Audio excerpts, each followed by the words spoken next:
네, 지금부터는 경제 뉴스 살펴보겠습니다. 이인철 참좋은 경제연구소 소장과 분석해보겠습니다. 어서 오세요. 소장님, 설 직전 이 주식시장 얘기를 좀 해봐야 될 것 같습니다. 단기 급등이 되면서 굉장히 많이들 기대를 하고 있었는데 오를 만큼 오른 건지 좀 주춤했잖아요. 이 설 연휴 이후에 상승 기대 할 수 있는 겁니까? 이번 설 연휴 동안 집안에서 무슨 얘기 하셨어요? 지난해는 주로 부동산 얘기. 네. 올해는 단연 주식 얘기입니다. 주식 네. 얘기군요. 네. 삼성전자 지금 사도 돼? 이 얘기를 가장 많이 들었어요. 그래서 제가 이런 얘기 해드렸어요.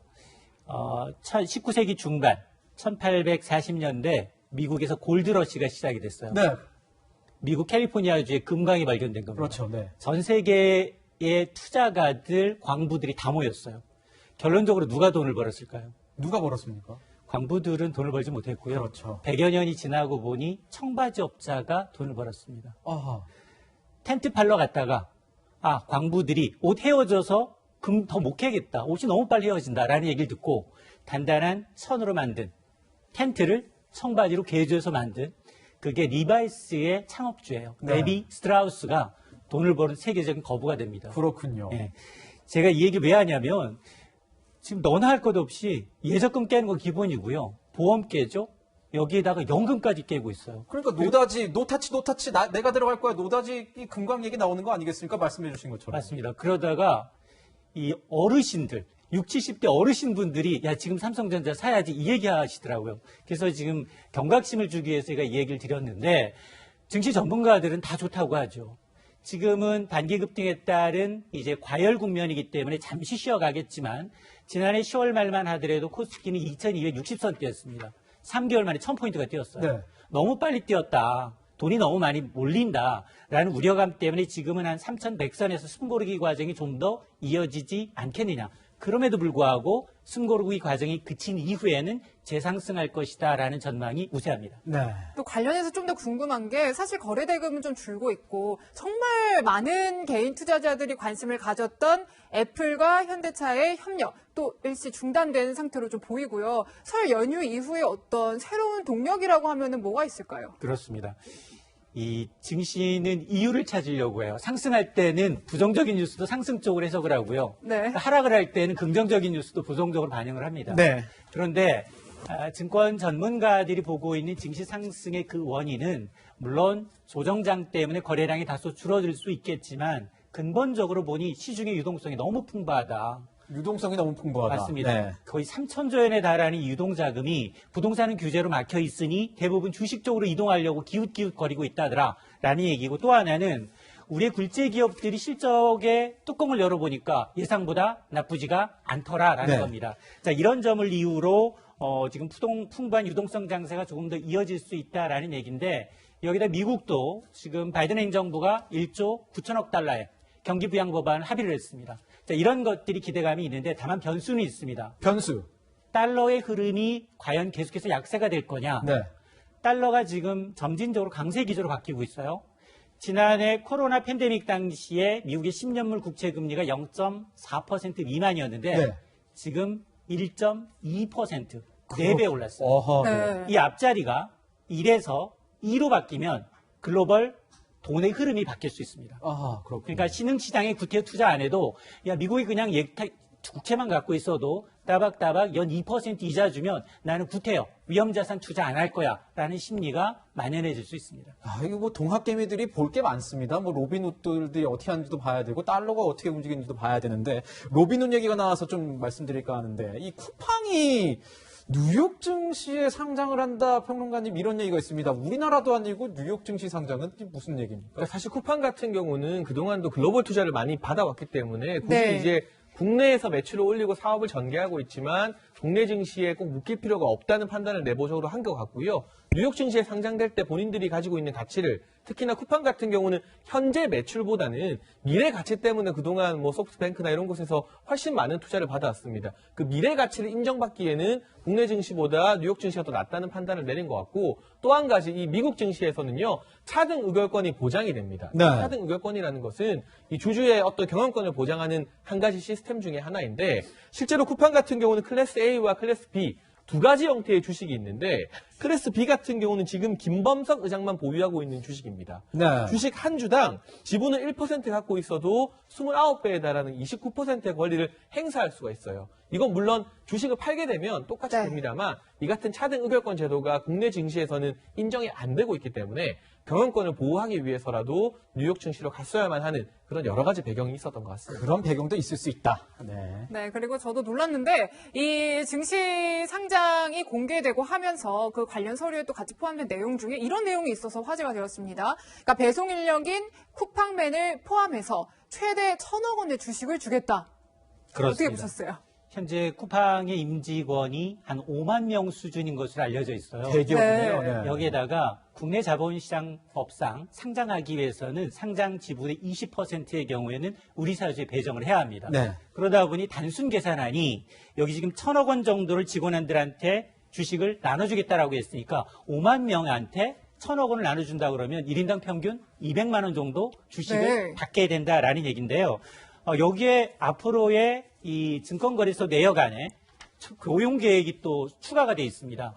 지금 5만 명 정도 앞으로 2025년까지 추가 고용하겠다라고 하는데 지금 쿠팡의 이제 지난해 9월 기준 국내 30여 개 도시에서 한 100여 개 이상의 물류센터를 운영하고 있고 직 고용하고 있는 배송 인력만 13,000여 명이 넘는 것으로 보이는데 이렇게 되면 앞으로 5만 명이 더 이제 고용이 된다면 단일 기업으로 쿠팡이 10만 고용인을 고용하게 됩니다. 삼성전자가 얼마나 될까요? 국내 최대 기업인 삼성전자의 고용 인원이 10만 6천여 명. 아, 네. 그러니까 앞으로 5년 이내 고용 측면에서 굉장히 이제 이 활발한 고용을 하겠다라는 내용인데 다만 이게 왜 국내 증시가 아니라 네. 왜 멀리 미국까지 갔을까 이런 의혹이 들잖아요. 앞서 설명을 해주셨습니다만 국내 증시 문턱이 너무 높아요. 만년 적자입니다. 이 쿠팡은 지금 계속해서 적자를 내다 보니까 투자를 받지 않고는 이 적자를 해소할 수가 없습니다. 그렇죠. 그렇군요. 따도 LG, SK 얘기를 좀 해봐야 될 것 같습니다. LG 에너지 솔루션과 SK 이노베이션 간의 전기차 배터리 분쟁이 있었는데 미국에서는 LG의 손을 들어줬습니다. 소장님, 뭐 예상이 되긴 했었던 내용인데 좀 중징계라는 얘기가 있어요. 10년 동안 금지하겠다. 입을. 맞습니다. 이런 얘기가 나왔잖아요. 이게 혹시 다시 반전될 수 있는 가능성은 없는 겁니까? 거의 희박합니다. 희박하군요. 지난해 2월에 예비 판정이 나왔는데 당시에는 이 수익 금지 기간을 명시하지 않았어요. 근데 이번에 ITC 미국의 국제무역위원회 결정 크게 두 가지에서 유의미한데 일단 SK 측이 LG의 영업 비밀을 침해했다. 이걸 인정을 했습니다. 영업비밀 침해 소송이었습니다. 그렇습니다. 그렇죠. 그리고 SK산 배터리의 미국 내 수익 금지 기간을 10년으로 못 받고 있습니다. 다만 이런다 하더라도 이제 미국의 SK의 이제 고객 자동차 업체들이 있습니다. 폭스바겐이나 포즈의 경우에는 SK산 배터리를 공급받아야 되기 때문에 2년 내지 4년 정도 이제 수입하는 것은 유예 기간을 조치를 내놓고 있는데 그럼에도 불구하고 이렇게 영업 침해에 대해서 LG 측의 완승으로 이제 평가를 받고 있어서 네. SK가 이제 합의점을 좀 찾아야 되는 시점입니다. 네. 네, 지금 SK가 이번 결과를 뒤집을 방법이 없는 것은 아닙니다. 그러니까 미국 대통령이 60일 내에 거부권을 행사할 수 있다라고 하는데 그 조지아 주지사가 바이든 대통령에게 거부권을 행사해달라 요청을 하기도 했죠. 네, 실제로 조지아주에서 지금 SK가 26억 달러를 투자한, 그러니까 우리 돈 거의 3조 원 가량을 투자한 신설 배터리 공장을 건설 계획 추진 중인데 네. 이 같은 이제 수입 생산 중단 조치가 발효되게 되면 이 공장 건설에 차질이 있어요. 그러면 당연히 조지아주 지역 경제에 악영향이 있을 수밖에 없겠죠. 특히나 바이든 대통령 같은 경우도 본인이 이제 취임해서 미국 경제를 다시 일으켜야 되는데 네. 코로나19 이후에 경제 일으킬 수 있는 이 공장 건설 호재를 ITC 결정 때문에 날려버리게 되면 네. 바이든 대통령 입장에서도 부담이 상당할 겁니다. 네. 그래서 이 거부권 발효는 모르겠지만 최대한 조속한 시일 안에 LG와 SK의 합의를 우리 정부뿐만이 아니라 미국 정부에서도 조금 권유하고 부추길 그런 타결의 가능성은 여전히 남아있다고 봐야 될 것 같습니다. 주식시장에서도 이 소식이 굉장히 좀 큰 이벤트로 얘기가 나왔었습니다. 저희가 이제 설 연휴가 있어가지고 이게 반영이 안 됐는데 내일 또 어떻게 될지 지켜봐야 될 것 같네요. 자, 부동산 얘기를 좀 해볼까 합니다. 이게 좀 저도 기사 제목을 보고 조금 놀랐는데요.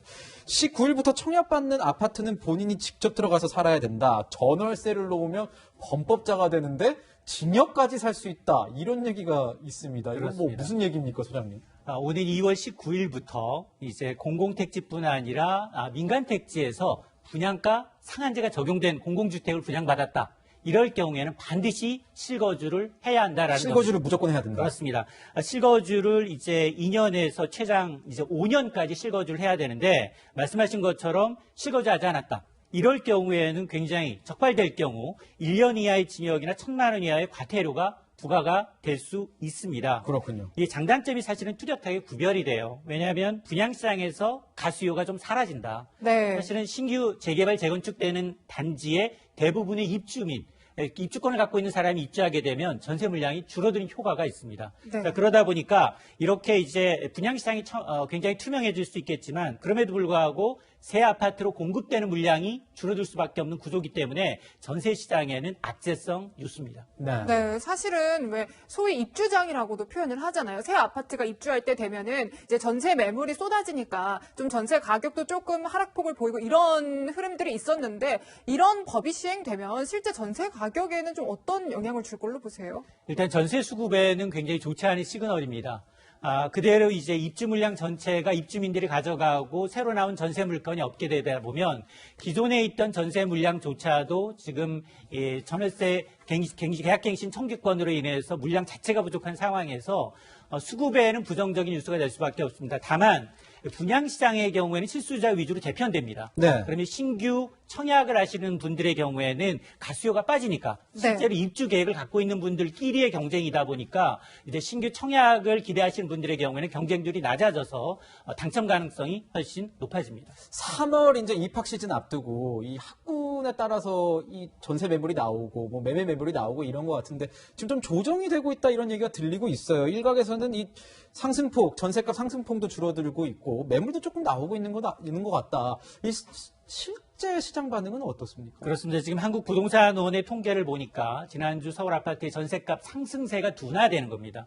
그러니까 일시적으로 이제 전월세 거래량이 줄면서 약간 상승폭은 둔화가 되고 있는데 그러나 말씀하셨던 것처럼 3월 신학기가 돼서 코로나19로 인해서 그동안 비대면에서 대면으로 지금 바뀌고 있지 않습니까?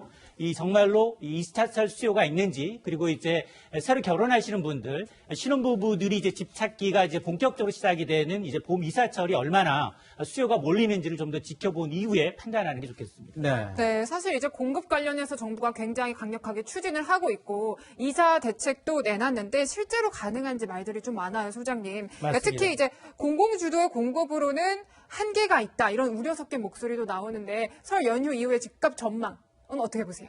변창흠 장관이 한 종편에 출연을 했어요. 네. 출연해서 아마 이사 대책으로 인해서 이번 분양을 기다리시는 분들한테는 굉장히 좋은 뉴스이기 때문에 이런 분들이 대기할 수요가 나타난다면 이제 부동산 시장은 안정화될 것이다라고 얘기하고 있습니다. 그러나 이번에 이사 대책의 핵심이 3080이거든요. 수도권에 30만 채, 전국적으로 83만 채인데 그러나 전문가들은 10명 중 7명은 부동산 더 오르지 않겠느냐라는 쪽에 무게가 실리고 있습니다. 왜냐하면 2025년까지 공급하겠다는 게 아니라 부지 확보 물량이고 단기적으로 지금 공공주택으로 민간주택이 재개발 과정에서 손든 경우에 한해서기 때문에 실질적으로 공공이 내낼 수 있는 물량은 3분의 1 수준, 26만 채이기 때문에 이런 것들이 규제가 아무래도 민간 공급이 계속 규제가 있는 한 공급 이 시그널이 과연 시장에 먹히겠느냐 이런 이제 의문은 여기는 남은 상황입니다. 저도 의문 하나 드는 게 지금 정치권 얘기랑 조금 연관이 될 것 같아요. 서울시장 선거 지금 있지 않습니까? 서울시장 재보선에서 너나 할 것 없이 뭐 다 재개발, 재건축 내가 나서겠다 이렇게 얘기하는데 그거 뭐 실현성 있는 건지랑 그렇게 진짜 된다면은 어떻게 대부분이 좋아지는 겁니까? 부동산 시장 어떻게 되는 겁니까? 선거에서 나왔던 얘기는 실현되지 않을 가능성이 거의 높거든요. 높고. 그리고 이제 전문가들의 평가도 그다지 썩 이제 부동산 시장 중장기적인 안정에 기여하기보다는 단기적으로 이제 유권자들의 어떤 이목을 끌 수 있는 공약 중심이기 때문에 부동산에 미치는 영향은 상당히 제한적입니다. 재개발, 재건축 뭐 이런 공약도 제대로 안 될 가능성이 그거는 높군요. 서울시만 할 수 있는 게 아니에요. 일단 재개발 도정법에 의해서 국토부가 풀어야 되는 문제고 법률을 바꿔야 되는 문제입니다. 그렇군요. 예. 네, 지금까지 설 연휴 이후에 주목해서 봐야 할 증시와 부동산 현안 전해드렸고요. 두 분 말씀은 여기까지 듣겠습니다. 감사합니다.